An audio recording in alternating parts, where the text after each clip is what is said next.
Bismillahirrahmanirrahim. Assalamualaikum warahmatullahi wabarakatuh.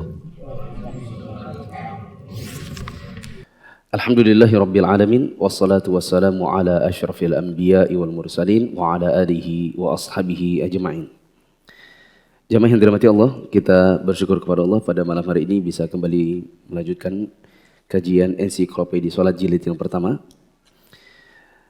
Dan minggu lalu digantikan oleh Ustadz Azmi karena saya safar, dan sebagai hadiahnya khusus untuk ummahat, khusus akhwat yang bulan lalu belum dapat coklat.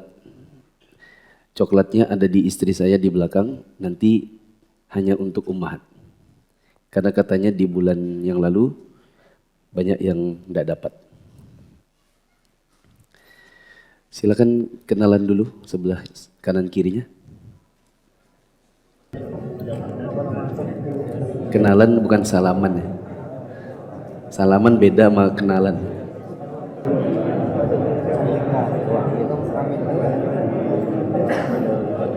Baik, teman-teman yang dirahmati Allah. Sebelum saya lanjutkan bab muftilatus shalah, hal-hal yang membatalkan salat. Di pelajaran yang lalu bersama Ustadz Nurul Azmi, di poin 15 dan 16 di kitab asli, di kitab berbahasa Arab, dipisah antara taghtiyatul fam dan sadl. Sedangkan di buku berbahasa Indonesia 15 dan 16 itu digabung jadi satu, jadilah poin menutup mulut dan sadel. Sehingga akhirnya di buku yang asli ada 22 poin, sedangkan di kitab berbahasa Indonesia hanya ada 21. Mari kita lanjutkan.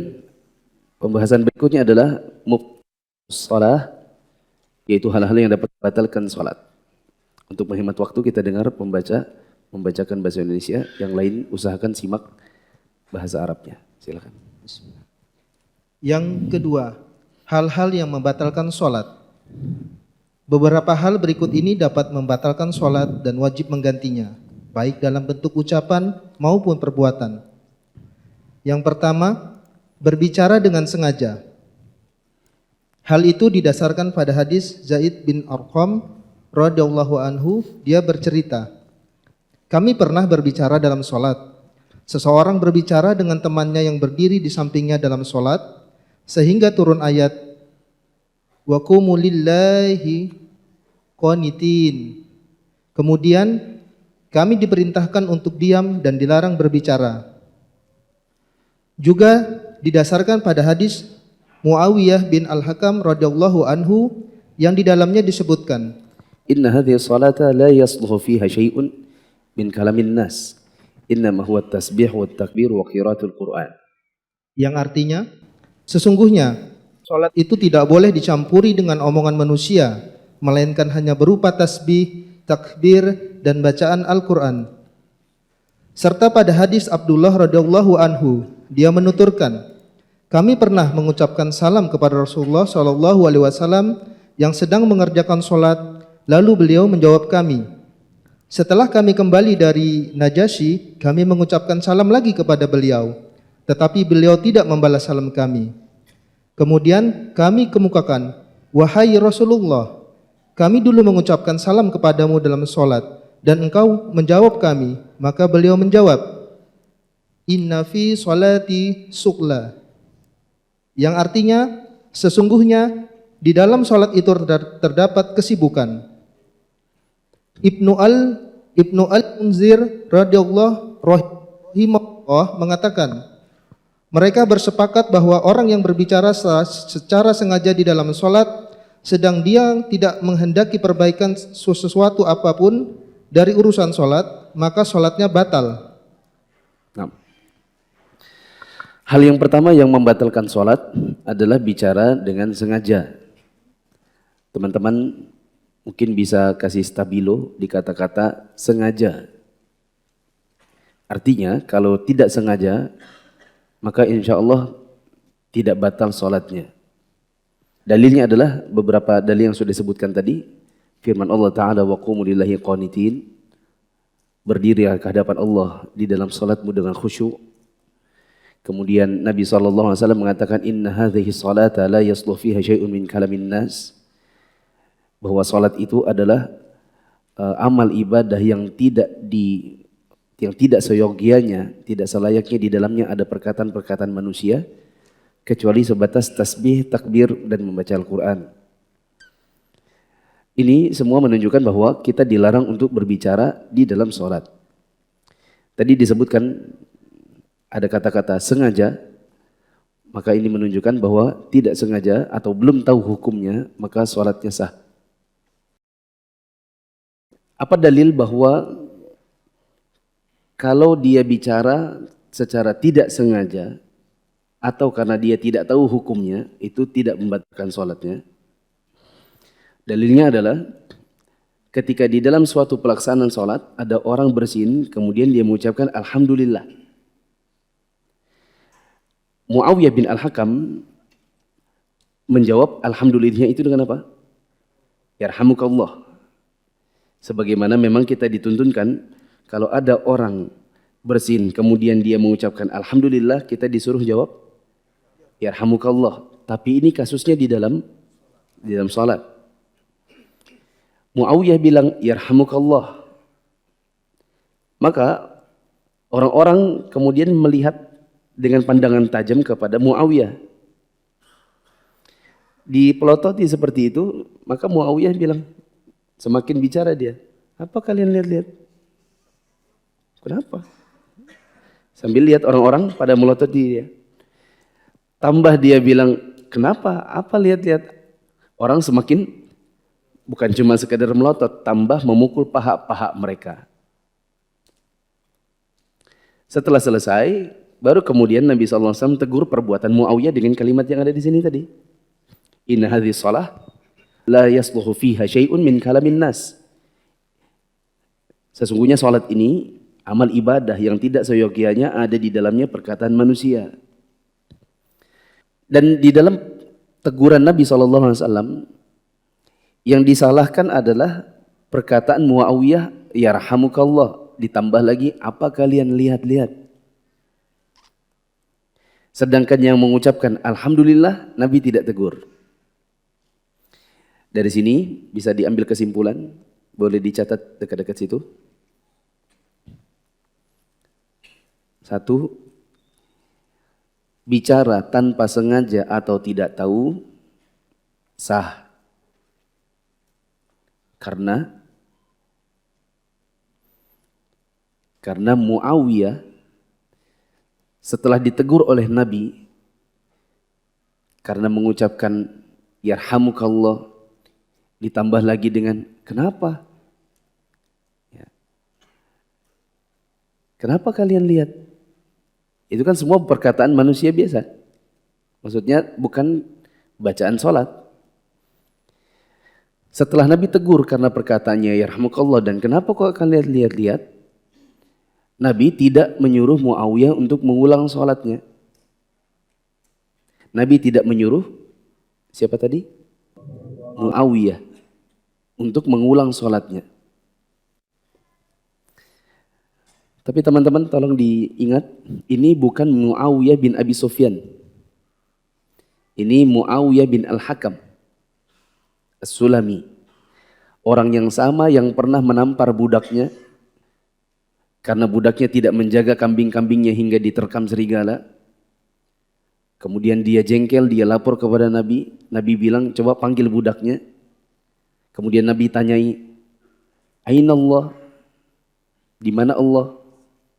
Dia jawab, Allah di langit. Kalau saya siapa? Engkau Rasulullah. Maka Nabi mengatakan, ini budak mu'minah. Dibebaskan ini si budaknya ini. Orang yang sama, Muawiyah yang ini, Muawiyah yang itu juga. Dan ini bukan Muawiyah bin Abi Sufyan yang nanti menjadi khalifah. Beda ya. Nanti jangan teman-teman menukil ke orang, ada kasusnya Muawiyah bin Abi Sufyan. Gara-gara itu nama yang lebih masyhur ketimbang Muawiyah bin Al-Hakam. Saya ulang poin tadi. Ketika Nabi menegur Muawiyah dan Nabi tidak menyuruh Muawiyah untuk mengulang sholatnya, ini menunjukkan bahwa bicara tanpa sengaja atau tidak tahu hukumnya, maka sholatnya sah. Catatan kedua, mengucapkan alhamdulillah karena bersin saat sholat itu boleh.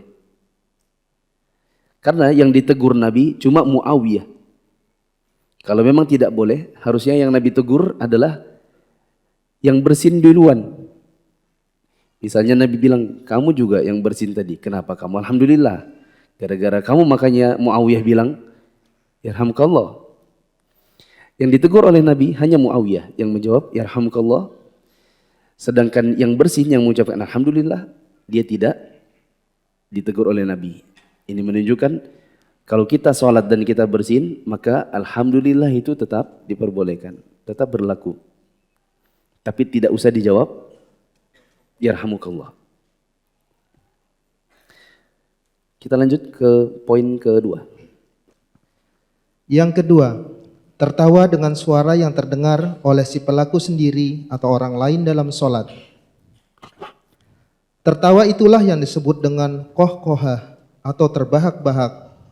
Ibnu Munzir rahimahullah mengemukakan, mereka bersepakat bahwa tertawa itu dapat membatalkan sholat. Yang kedua, yang membatalkan sholat adalah ad-dhahik bi sautin yasma'uhu al-musalli aw ghairuh. Yaitu orang tertawa dan suara tertawanya ini didengar oleh dirinya sendiri dan orang-orang di sekitarnya. Maka ini juga membatalkan sholat. Apalagi kalau sampai pada kohkohah, yaitu terbahak-bahak. Terbahak-bahak. Kata Ibnu Munzir, wa ajma'u, dan para ulama berijma' ala anna ad-dhahik yufsidus shalah, bahwasanya yang tertawa tersebut dengan suara yang didengar oleh si yang tertawa dan orang-orang di sekitarnya, maka ini membatalkan sholat. Bagaimana kalau ada yang lucu? Maka kalau senyum saja, maka ini tidak mengapa insya Allah, tapi harus tetap ditahan. Misalnya anggap saja imamnya kentut, ya, kemudian bunyinya itu lucu, ya. Orang di belakangnya itu tidak tahan, kalau tidak tertawa, maka dia segera tutup mulutnya, khawatirnya nanti menganga lalu kemudian tertawa, segera tutup mulutnya meskipun ada senyumnya. Tapi kalau sudah dia bunyi suaranya, maka ini batal sholatnya. Begitu.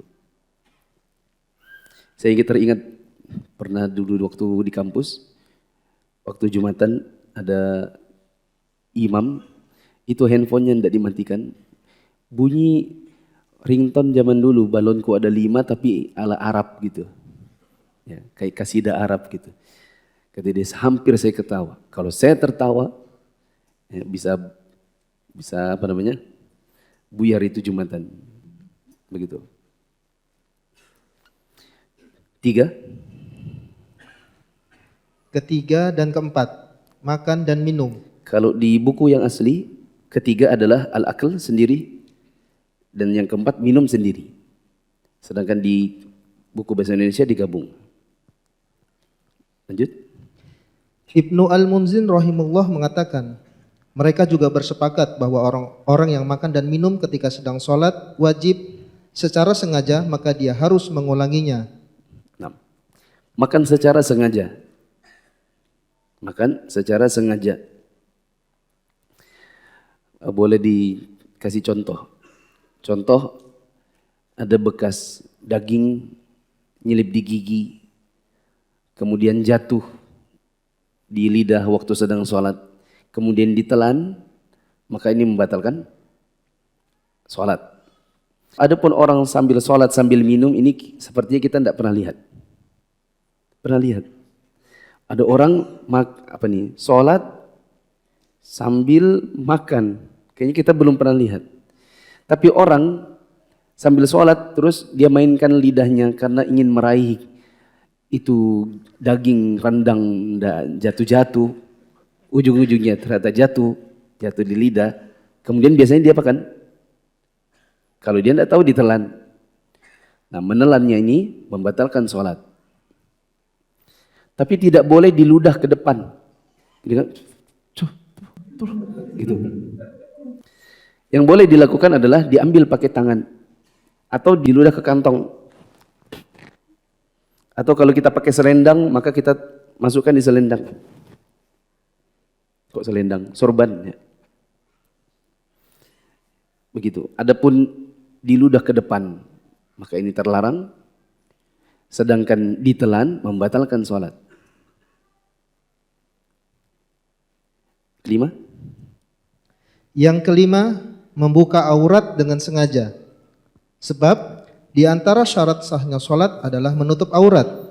Oleh karena itu, jika syarat itu tidak dipenuhi dengan sengaja dan tanpa adanya alasan, sholatnya tidak sah.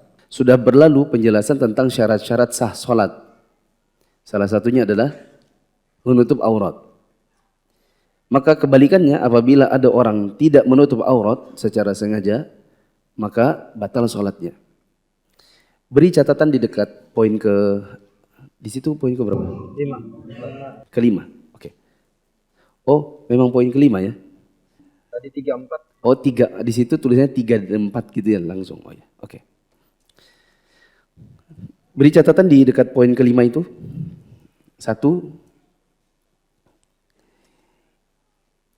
Kecuali betul-betul tidak ada kain. Saya pernah beri contoh. Contohnya apa? Orang yang di penjara dan di dalam penjara ditelanjangi. Dia sholat dalam keadaan tidak menutup aurat secara sengaja. Bukan karena dia tidak mau, dia memang tidak mampu. Karena memang tidak diberikan pakaian. Contoh yang lain, ada orang dipasung. Dipasung, ditelanjangi. Dan dipasung di luar, lalu kemudian dia lihat arah matahari, bahkan dia dengar azan misalnya. Mau sholat nggak bisa karena dalam posisi telanjang. Maka dia sholat meskipun telanjang. Dikarenakan memang tidak punya pakaian. Catatan kedua, sebagian ulama menghukumi sholat dalam keadaan pundak terbuka itu juga membatalkan sholat. Sebagian ulama menghukumi orang yang sholat dengan pundak terbuka, padahal dia punya baju,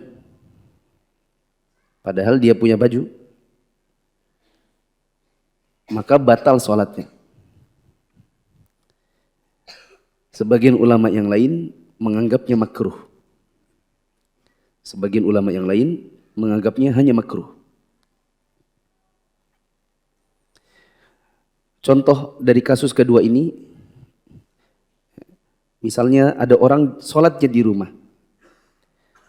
Karena sholat di rumah, sementara dia malas untuk berpakaian sebagaimana kalau dia pergi ke masjid, maka kadang dia sholat hanya menggunakan kutang. Pernah lihat? Pernah ya? Ada orang cuma pakai singlet, pundaknya terbuka. Atau misalnya pemain basket, main basket jelang isya, karena memang sewa lapangannya setelah maghrib. Main basket, kemudian datang adzan isya. Kemudian ada yang soleh di situ. Yuk kita sholat dulu. Akhirnya mereka sholat, tapi pakai kaos basket. Tahu kan kaos basket? Itu kan pundaknya terbuka.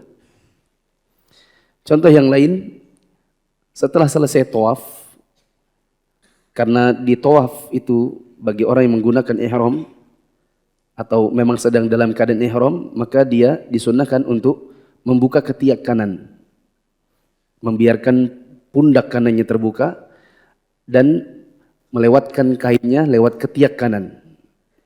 Setelah selesai tawaf yang 7, kemudian dia nyingkir mencari tempat untuk sholat sunnah tawaf, tapi tidak teringat bahwa pundaknya masih terbuka. dia sholat sunnah tawaf masih dalam keadaan pundaknya terbuka. Maka menurut sebagian ulama ini tidak sah sholatnya karena dia masih punya kain. Makanya tadi saya beri catatannya apa tadi? Coba dibaca. Jika tidak ada kain ya kan ya. Tadi saya bilang catatannya apa? Coba dibaca dengan lengkap nomor 2. Membuka aurat dengan sengaja kecuali betul-betul tidak ada kain. Salah. Membuka pundak. Tadi saya bilang apa? Sebagian ulama menghukumi orang sholat dari pundak. Oh ya. Dia punya baju maka batal sholat. Itu dia. Sebagian ulama menghukumi sholat dalam keadaan pundak terbuka padahal orangnya punya baju. Sebagian ulama menghukumi itu membatalkan sholatnya. Sebagian lagi tidak menghukumi demikian. Sebagian lagi hanya menganggapnya makruh. Dan orang yang sudah selesai tawaf, dia kan punya kain atas, rida namanya. Bagian selendang atasnya, itu kan bisa dibuka dulu ikatannya lalu kemudian tutup pundak kanannya. Nah, tapi karena dia lupa, biasanya bablas begitu. Atau mungkin dia memang belum tahu karena pembimbingnya tidak memberitahu, maka dia sholat dalam keadaan pundaknya terbuka. Sebagian ulama menghukuminya membatalkan sholat karena dia masih punya kain. Begitu. Maka yang aman adalah sholat dalam keadaan pundak tetap ditutup. Maka para pemain basket yang main basket malam-malam, kalau main basketnya pakai kaosnya basket, maka sholatnya tidak boleh pakai kaos basket tersebut. Berarti harus bawa baju khusus, ya, atau bawa gamis malah. Ya, begitu. Begitu juga orang-orang yang sholat di rumah, maka jangan sampai kita ini menghadap Allah itu mau di rumah atau di masjid sama aja. Sholat kita di rumah karena faktor hujan misalnya atau karena kita sakit. Kondisi di rumah dengan di masjid itu sama, kita sama-sama menghadap Allah. Lalu kenapa sebagian dari kita membeda-bedakan? Kalau di rumah bajunya kaosan, kalau ke masjid baru kokoan gamisan. Padahal yang dihadap sama. Ya, berarti di situ ada unsur riya juga. Kalau memang kita membedakan, kalau di rumah kita kaosan, sedangkan ke masjid itu gamisan, berarti ada unsur riya dalam menggunakan pakaian takwa ini. Hanya karena faktor dilihat orang. Padahal tujuan kita sholat ini sama, yaitu Allah Ta'ala. Keenam. Yang keenam, menyimpang terlalu banyak dari arah kiblat. Karena menghadap kiblat merupakan salah satu syarat sahnya sholat. Sudah berlalu juga pembahasan bahwa di antara syarat sah sholat adalah menghadap kiblat. Mengarah ke arah kiblat dan serong sedikit karena tidak tahu atau karena hal tertentu, maka ini tidak mengapa insya Allah. Masih ingat tahun berapa ya? Sekitaran mungkin 2005-2006 beredar bahwa bumi itu mengalami pergeseran atau apa, hingga kemudian kiblat itu bergeser juga. Jadi sebagian masjid itu adjusting, kiblatnya disesuaikan. Jadi misalnya masjid kotaknya hadap sana, kiblatnya hadap sana tadinya, kemudian mau tidak mau karpetnya dimiringkan sedikit. Dibuat adjustment dikarenakan ada pengumuman atau ada informasi bahwa bumi begini dan begitu sehingga kiblatnya juga miring. Ada sebagian masjid yang DKM-nya tidak meyakini hal itu, sehingga mereka tidak mengubahnya. Tetapi kalau ditanya miringnya itu berapa derajat sih? Ada yang bilang, oh miring 3 derajat. 3 derajat mungkin hanya segini. Atau 5 derajat hanya segini. Tidak sampai 45 derajat. Ya kan? Maka insya Allah masjid ini dan masjid itu sama. Sah. Ya. Karena waktu tahun 2005-2006 itu, waktu saya masih di Jogja, saya ngisi kajian, kemudian berita itu muncul, DKM-nya tidak meyakini tentang hal pergeseran itu karena belum ada pengumuman resmi dari pemerintah misalnya. Maka mereka tidak mengubah. Ada sebagian jamaah yang karena berdasarkan berita mereka maunya diubah. Jadi Di masjid itu ada jamaah yang kakinya lurus ke depan sebagaimana biasa dan ada yang bengkok sedikit. Sehingga kalau dia berada di kiri dan dia maunya nyerong ke kanan, kalau dia ruku itu kepala sama kepala beradu, pentok-tok. Dan saya salah satu korbannya. Ya. Kemudian setelah selesai Isya saya tanya, "Bapak, kenapa kalau harus miring gitu, Pak?" Ya kan sudah ada beritanya. Oh gitu. Jadi Bapak meyakini kalau tidak miring gimana? Ya tidak sah. Nah, gini Pak, yang tidak sah itu adalah menyimpang dari kiblat dengan arah yang terlalu jauh. Misalnya 45 derajat. Tapi kalau kita nanti dengar berita ternyata hanya 3 derajat, 5 derajat, maka pada dasarnya ini bukanlah sesuatu yang membatalkan sholat. Begitu.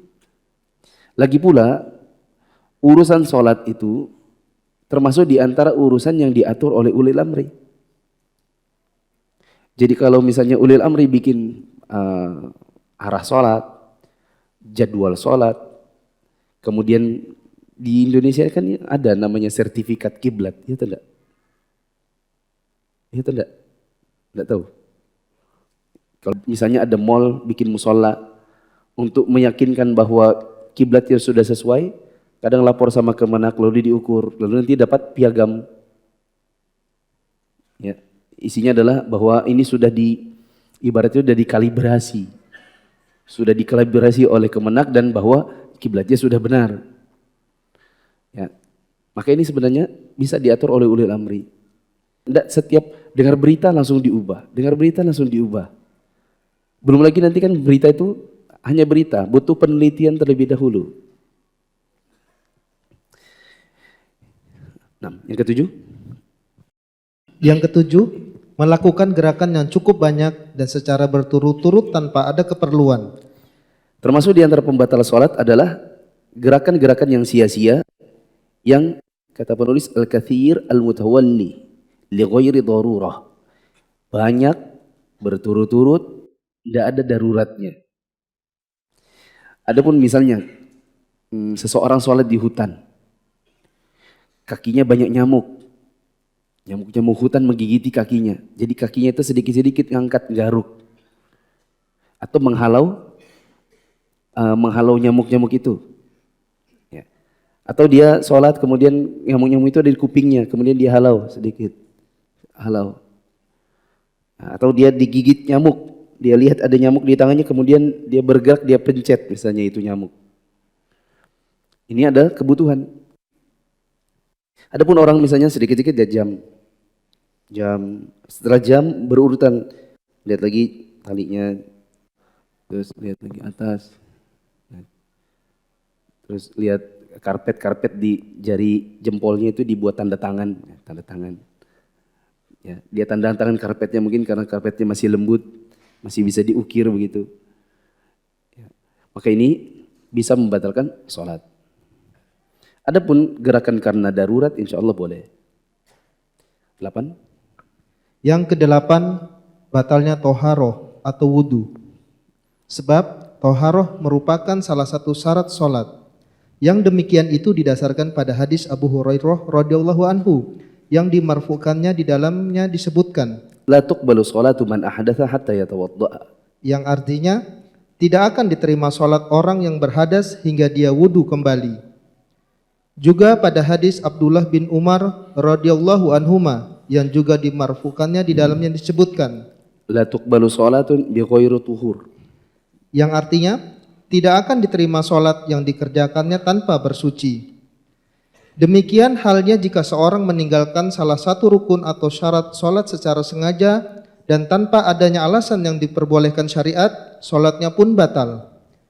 Juga orang yang secara sengaja meninggalkan salah satu kewajiban sholat tanpa adanya alasan. Ya. Ini bagusnya sebenarnya dijadikan poin 8, 9 harusnya ya. Poin 8 adalah yang qida'ut toharoh. Apabila toharoh itu batal, wudu kita batal, maka sholat otomatis batal. Coba dilihat, saya sudah buka tadi, halaman 60. Halaman 60. Apa isinya? Hal-hal yang membatalkan Hal-hal yang membatalkan wudu. Seperti, coba pinjam. Halaman 60. Tertulis, keluar sesuatu dari dua jalan. Dari kemaluan depan dan kemaluan belakang. Seperti air kencing. Maka ketika sholat ada orang, keluar kencing. Misalnya, apa ya? Tadi pipisnya ndak tuntas gitu. Ternyata di bagian kemaluannya itu ada sisa kencing yang belum dikeluarkannya. Begitu dia ruku misalnya atau dia sujud keluar air kencingnya, maka batal sholatnya. Kecuali, ada yang tahu? Kecuali kalau memang itu penyakit. Karena ada orang yang memang tidak bisa menahan lagi buang air kecil. Sehingga keluar kencing ini tanpa bisa dikendalikan. Kemudian buang hajat. Misalnya sholat, keluar BAB. Tapi jarang ada orang sholat BAB. Adanya kalau bahasa kita tuh tepecirit. Ya, bahasa apa tuh? Banjar. Ini bahasa Banjar. Mencret. Kirain apa, ternyata apa gitu ya. Ya. Maka ini membatalkan sholat. Buang angin. Kecuali apa? Kecuali memang orang yang tidak bisa menahan buang angin. Ada sebagian orang yang memang tidak bisa lagi tahan buang angin. Tapi yang catatan, angin yang dia tidak bisa tahan itu yang lembut-lembut. Yang cuman yang gitu-gitu aja. Maka kalau yang keluar adalah perut, maka itu tetap batal. Jangan dia bilang, oh aku kan orang yang sudah tidak bisa tahan kentut, jadi tidak batal. Loh, yang kamu tidak bisa itu yang mana? Yang lembut-lembut apa termasuk yang keras-keras? Yang lembut-lembut. Berarti yang kamu masih bisa lanjut sholat itu hanya angin lembut-lembut. Adapun angin yang keras, ya, maka ini tetap membatalkan. Kemudian keluar madhi, wadi, mani, dan nanti bisa dilihat di poin-poin selanjutnya. Seperti tidur. Seandainya ada orang sholat kemudian tertidur nyenyak, maka ini juga membatalkan sholatnya. Yang bisa dijadikan poin 9 di sini adalah perkataan penulis wa kadzalika idza tarakal musalli ruknan min arkanis sholati amdan. Termasuk yang juga membatalkan sholat apabila orang yang sholat ini meninggalkan satu saja, meskipun hanya satu dari sekian rukun-rukun sholat secara sengaja. Misalnya sholat sengaja tanpa sujud, sholat sengaja tanpa ruku, sholat sengaja tanpa al-fatihah. Bahkan yang paling sering saya lihat, dulunya saya tidak pernah berpikir itu ada. Baru bulan ini saya baru ingat ternyata ada. Orang sholat sengaja tanpa salam. Seingat saya waktu kita bahas tentang rukun sholat yaitu salam. Waktu itu saya bertanya, ada nggak ya orang sholat tanpa salam secara sengaja? Tidak ada ya. Bulan lalu saya ketemu. Saya baru teringat dan padahal sudah lama saya sadari itu. Orang sholat di dekat Ka'bah dan pengennya berebutan cium Hajar Aswad. Mereka ikut sholat dan imam baru bilang assalamualaikum. Mereka sudah langsung lari ke Hajar Aswad.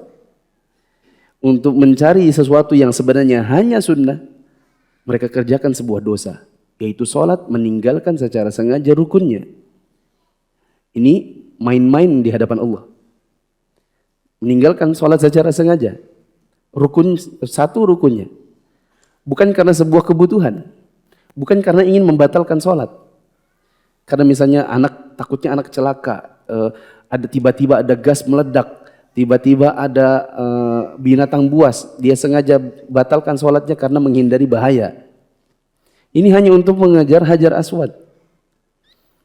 Kita perhatikan ada sebagian orang yang mereka rela untuk membatalkan sholat secara sengaja, yaitu sholat tanpa salam demi mengejar Hajar Aswad. Maka sholat tidak sah dan orangnya berdosa. Begitu juga kata penulis, apabila orang yang sholat ini meninggalkan satu saja di antara syarat-syarat sah sholat secara sengaja. padahal tidak ada uzur. Adapun kalau ada uzur, tadi sudah disebutkan contohnya, orang sholat telanjang karena memang tidak ada baju. Ada orang sholat tidak wudu karena memang diikat. Saya sudah pernah bahas ini. Ada orang sholat terpaksa tidak menghadap kiblat karena memang lagi diikat, tidak bisa bergerak. Maka sholatnya sah karena ada uzur syar'i. Begitu juga kata penulis, وَكَذَلِكَ مَنْ تَعَمَّدَ تَرْكَ شَيْءٍ مِنْ وَاجِبَاتِهَا بِغَيْرِ عُذْرٍ.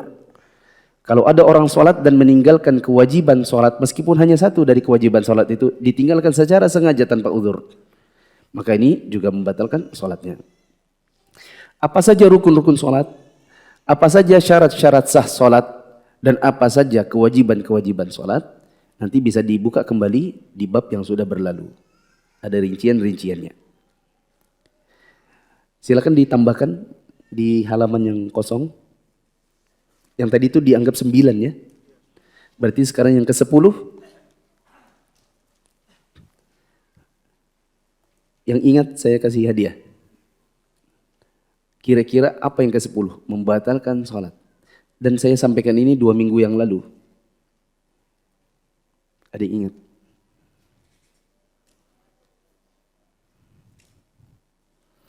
Yaitu berpaling ke belakang. Ada orang sengaja berpaling ke belakang. Saya ingat 2 minggu lalu saya contohkan dipanggil. Adi. Adi. Kemudian dia berbalik ke belakang. Siapa sih yang manggil dalam hati? Itu pun membatalkan sholat. Maka yang ke-10 adalah sengaja berpaling ke belakang. Demikian saya mendengar dari guru kami, Syekh Shalih bin Fauzan, di salah satu kajian. Beliau berkata, berpaling ke belakang ini membatalkan sholat. Anda baru hijrah dan bingung belajar Islam dari mana? Yuk ikut Mia. Mufid Islamic Academy atau MIA adalah sebuah program pembelajaran Islam melalui pembahasan kitab-kitab para ulama yang dibahas secara terstruktur dan berjenjang. Untuk informasi lebih lanjut tentang pendaftaran, teman-teman bisa mengakses di media sosial Mufid TV Official, baik yang ada di Telegram, YouTube, Instagram, maupun di Facebook. Assalamualaikum warahmatullahi wabarakatuh.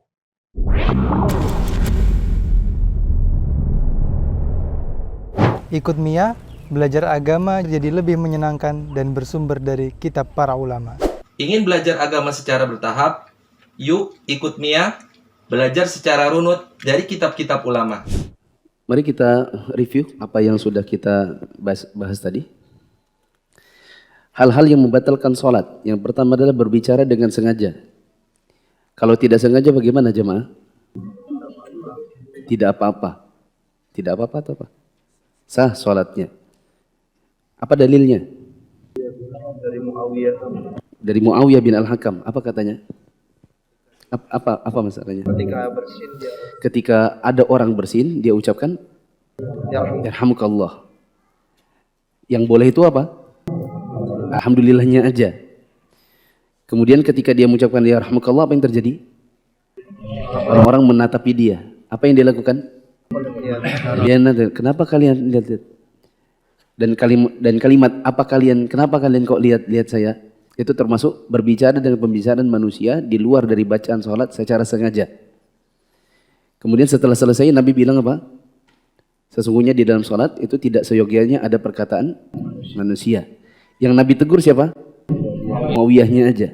Sedangkan yang membaca Alhamdulillah tidak Nabi tegur. Tapi apakah Nabi suruh dia ulang sholatnya? Tidak. Maka ini menunjukkan bahwa bicara secara sengaja karena tidak tahu hukumnya atau karena tidak sengaja maka dia sah sholatnya.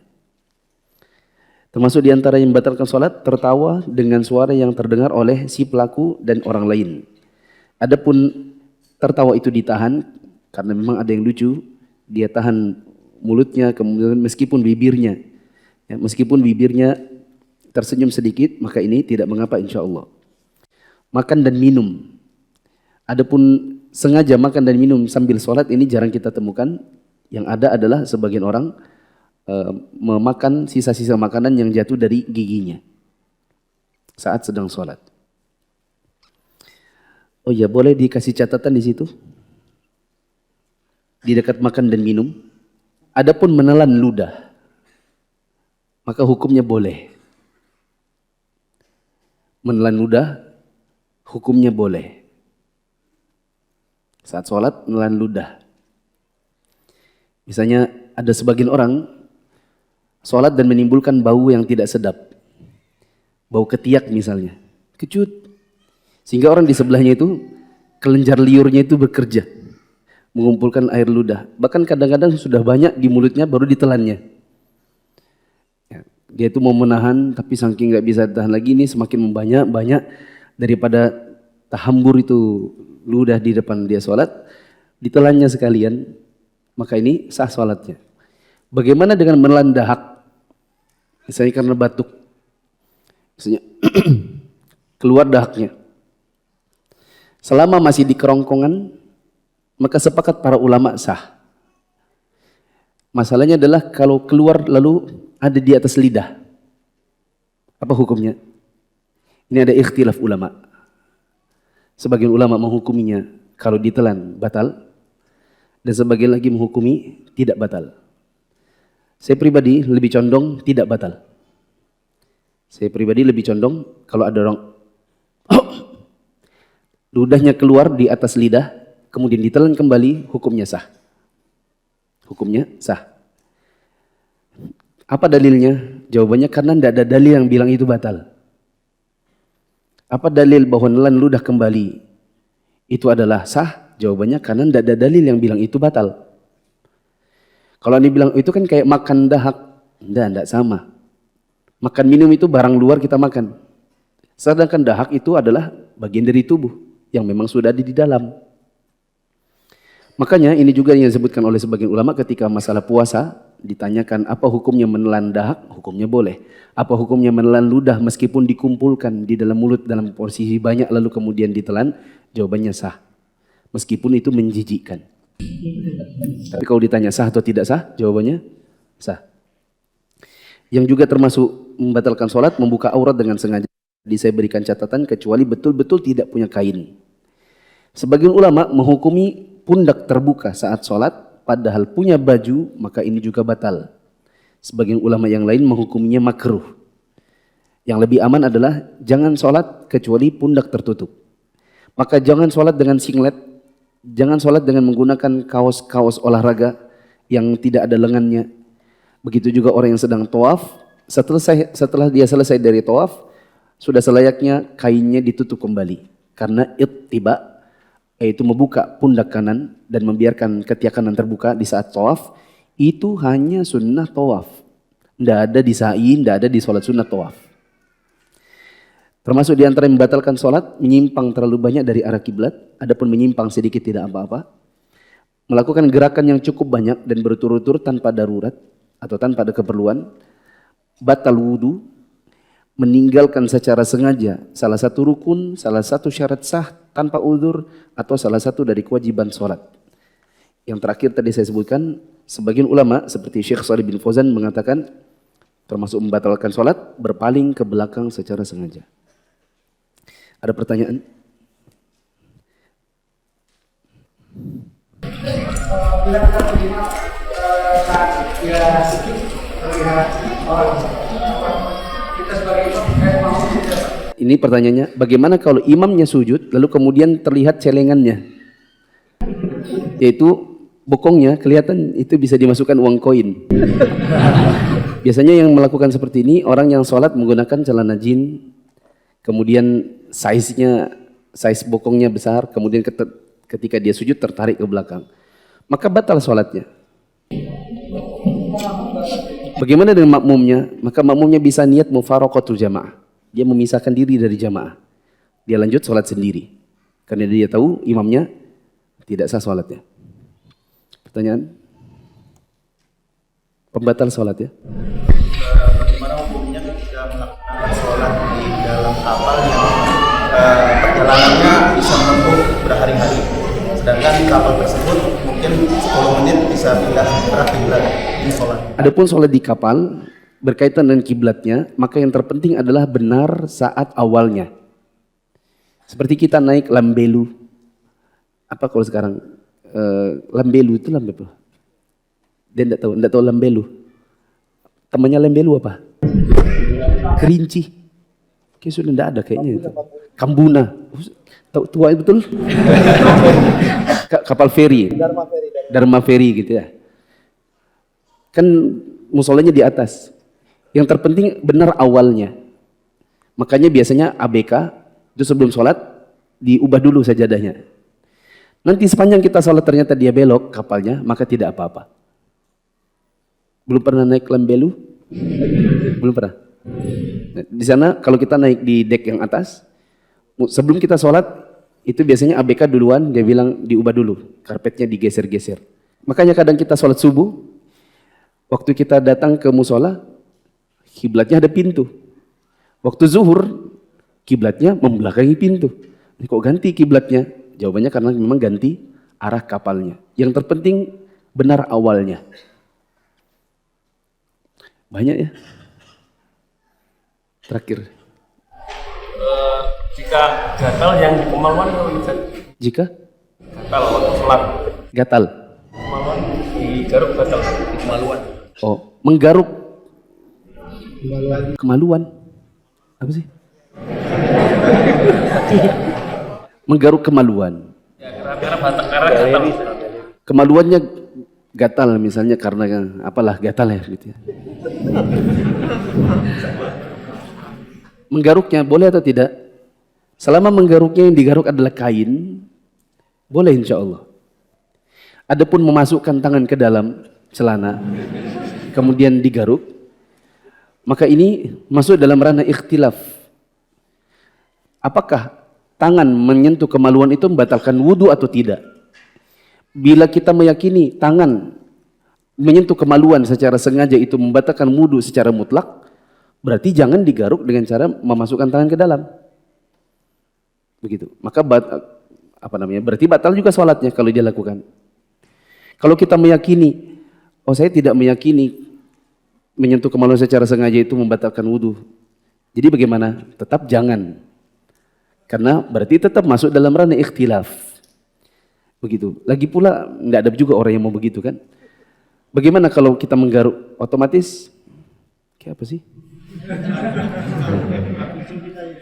Ya gitulah ya. Jangan digaruk kecuali kainnya yang digaruk. Demikian kurang lebihnya mohon maaf. Subhanakallahumma wa bihamdika asyhadu an la ilaha illa anta astaghfiruka wa atubu ilaik. Wassalamualaikum warahmatullahi wabarakatuh.